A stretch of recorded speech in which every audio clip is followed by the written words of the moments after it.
ಏನಾಯ್ತು, ಕೆಲವು ಸಿನಿಮಾಗಳು ರಿಲೀಸ್ ಆದಾಗ ಅಸಹ್ಯವಾಗಿ ನಡ್ಕೊಂತಾರೆ ಥಿಯೇಟರ್ಗಳ ಎದುರುಗಡೆ.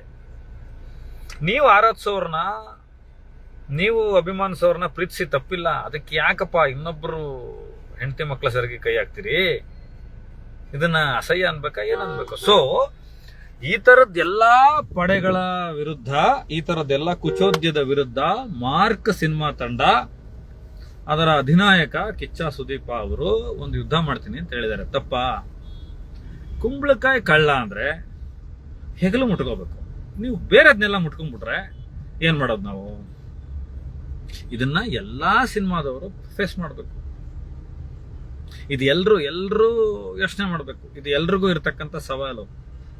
45 ಅವ್ರಿಗಿರುವಂಥ ಸವಾಲು, ಮಾರ್ಕಿಗಿರುವಂಥ ಸವಾಲು, ಬೇರೆ ಸಿನಿಮಾಗಳಿಗಿರ್ತಕ್ಕಂಥ ಸವಾಲು, ಡೆವಿಲ್ ಸಿನಿಮಾ ತಂಡಕ್ಕಿರ್ತಕ್ಕಂಥ ಸವಾಲು ಕೂಡ ಅದೇ.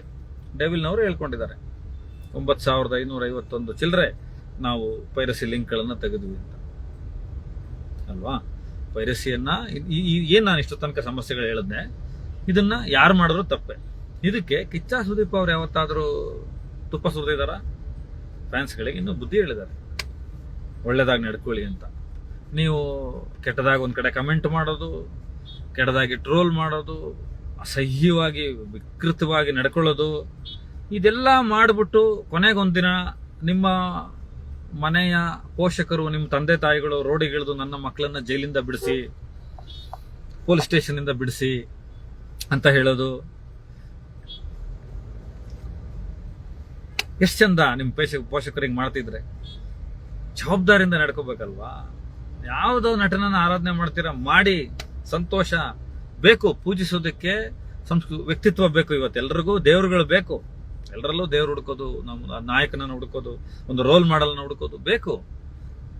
ಹಬ್ಬ ಮಾಡಿ, ಜಾತ್ರೆ ಮಾಡಿ, ಸಿನಿಮಾಗಳನ್ನ ಸಂಭ್ರಮಿಸಿ, ಅದರಲ್ಲಿರುವ ಕಂಟೆಂಟ್ ಅನ್ನು ಹೇಳಿ, ಈ ಥರದೊಂದು ವಸ್ತು ವಿಷಯ ನನ್ನ ಹೀರೋ ಮುಟ್ಟಿದಾನೆ ಅಂತ ಹೇಳಿ ಅದನ್ನ ಬಿಟ್ಟುಬಿಟ್ಟು ನಿಮ್ಮ ಬದುಕನ್ನ ಹಾಳು ಮಾಡಿಕೊಂಡು, ಪೊಲೀಸ್ ಸ್ಟೇಷನ್ ಕೋರ್ಟ್ಗಳನ್ನು ಅಳ್ಕೊಂಡು, ಕೇಸ್ಗಳಲ್ಲಿ ಜೈಲುಗಳಿಗೆ ಹೋಗಿ, ನಿಮ್ಮ ವ್ಯವಸ್ಥೆನೇ, ಚಿತ್ರಣನೇ ನೀವೇ ನಾಶ ಮಾಡಿಕೊಂಡು ಮಾಡುವವರ ವಿರುದ್ಧ ಒಂದು ಯುದ್ಧ ಆಗಬೇಕಲ್ವಾ? ಕಾನೂನಿನ ಯುದ್ಧ ಆಗಬೇಕು ಅಥವಾ ಸಾಂಸ್ಕೃತಿಕ ಯುದ್ಧ ಆಗಬೇಕು. ಯಾವ ಥರದಲ್ಲಾದ್ರೂ ಒಂದು ಪ್ರತಿರೋಧ ವ್ಯಕ್ತಪಡಿಸ್ಬೇಕಲ್ವಾ ಅಂತ ಹೇಳಿರೋದನ್ನು ಬಿಟ್ರೆ, ನಾನು ಬೆಳಗ್ಗೆಯಿಂದ ನಿನ್ನೆಯಿಂದ ನೋಡ್ತಾ ಇದ್ದೀನಿ, ಅದು ಆ ನಟರ ವಿರುದ್ಧ ಮಾತಾಡಿದ್ರಂತೆ,